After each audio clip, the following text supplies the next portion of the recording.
Hello बच्चों, let's see this question. A point moves in the X Y according to the law x is equal to a sin omega T, y is equal to a bracket a minus cos omega T, where a and omega are positive constants. Find a point, the distance s traversed by the point during the time capital T. B point, the angle between the points velocity and acceleration vectors. तो question में बोला गया है कि कोई particle है, ठीक है, जिसके कोऑर्डिनेट है जो कि एक्स वाई प्लेन में मोशन कर रहा है, और इसका एक्स कोऑर्डिनेट आपको दे रखा है ए साइन ओमेगा टी, और वाई कोऑर्डिनेट दे रखा है आपको ए bracket a minus cos omega T. ठीक है, और यहाँ पे ए और ओमेगा क्या है, पॉजिटिव कांस्टेंट है. तो आपको पहले तो ये बताना है कि पार्टिकल के द्वारा ट्रेवल्ड डिस्टेंस कितना होगा, ठीक है, in the time capital T. तो अगर हम लोग पोजीशन वेक्टर की बात करें, पार्टिकल का पोजीशन वेक्टर क्या होगा, तो पोजीशन वेक्टर पोजीशन वेक्टर क्या होगा, r vector is equal to, ये बनेगा यहाँ पे a sine omega t i के plus a bracket a minus cos omega t j के. अब यहाँ से हम लोग निकाल लेते हैं वेलोसिटी वेक्टर, डिफ्रेंशिएट करेंगे इसको simply.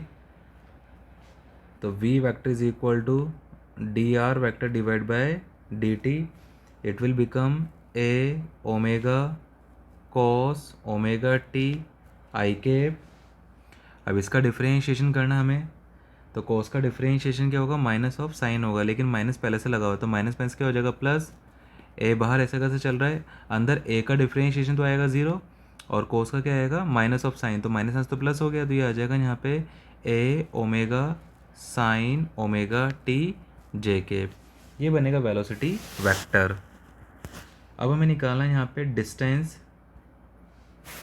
Covered in the time T. Distance covered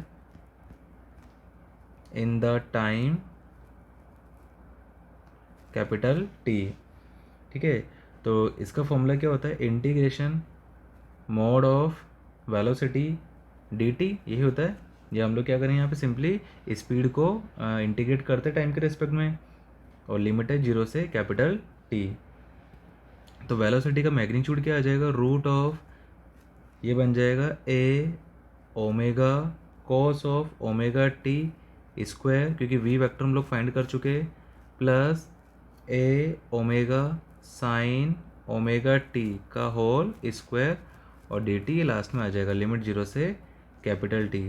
अब ये क्या बन जाएगा यहाँ पे, A square omega square cos square omega T, और ऐसे पीछे क्या बन जाएगा, A square omega square sine square omega T.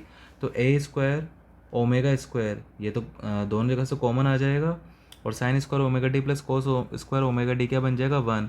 और जब इसको हम लोग रूट में से बाहर लेंगे, ठीक है, तो क्या बन जाएगा यहाँ से, ये बन जाएगा A omega D T, limit 0 से कैपिटल टी. तो it will become a omega constant है, बाहर आ जाएगा, इंटीग्रेशन ऑफ डी टी क्या बन जाएगा यहाँ से, ये स्मॉल टी, और लिमिट 0 से कैपिटल टी. तो फाइनली आ जाएगा ये ए ओमेगा कैपिटल टी. तो फर्स्ट पॉइंट का आंसर हमारा यही हो जाएगा. डिस्टेंस ट्रेवल्ड निकालना था हमें टी टाइम में, राइट. अब सेकंड पॉइंट, एंगल निकालना में वेलोसिटी वेक्टर और एक्सेलरेशन वेक्टर के बीच में. तो वेलोसिटी हम लोग निकाल चुके, अब यहाँ से हम लोग वेलोसिटी को डिफ्रेंशिएट करके एक्सेलरेशन निकालेंगे. तो यहीं पे हम लोग एक्सेलरेशन देख लेते हैं. एक्सेलरेशन क्या होगा, acceleration a vector is equal to d v vector divide by d t. तो यहाँ से आ जाएगा ए ओमेगा कोस का डिफ्रेंशिएशन क्या आएगा, minus of sine omega T, और ओमेगा टी का डिफ्रेंशिएशन करेंगे, अगेन ओमेगा आगे आएगा, तो ये बन जाएगा ओमेगा स्क्वायर. ऐसे पीछे ये बन जाएगा ये, अच्छा ये आई कैप में है, और ये बनेगा A omega square cos omega T. अब अगर इन दोनों इक्वेशन का, जैसे लेट सपोज ये इक्वेशन 1 है और ये इक्वेशन 2 है, अगर हम लोग इनका डॉट करें, तो हमें डायरेक्टली दिख रहा है कि इनका डॉट यहाँ से क्या आ रहा है, 0 आ रहा है. देखो एक जगह साइन प्लस है, एक जगह साइन माइनस है, तो ओवरऑल ये कट रहा है पूरा. ठीक है, तो here v vector dot a vector is equal to 0 आ रहा है इनका डॉट, ठीक है ना, डॉट प्रोडक्ट. तो इसका मतलब, सो we can say so we can say v vector क्या होगा, परपेंडिकुलर होगा, परपेंडिकुलर टू ए वेक्टर, मतलब इनके बीच में जो एंगल होगा बी पॉइंट का जो आंसर होगा वो क्या हो जाएगा यहाँ पे 90 डिग्री हो जाएगा। एंगल कितना होगा यहाँ पे 90 डिग्री। ठीक है, तो I hope you understood this question. Thank you.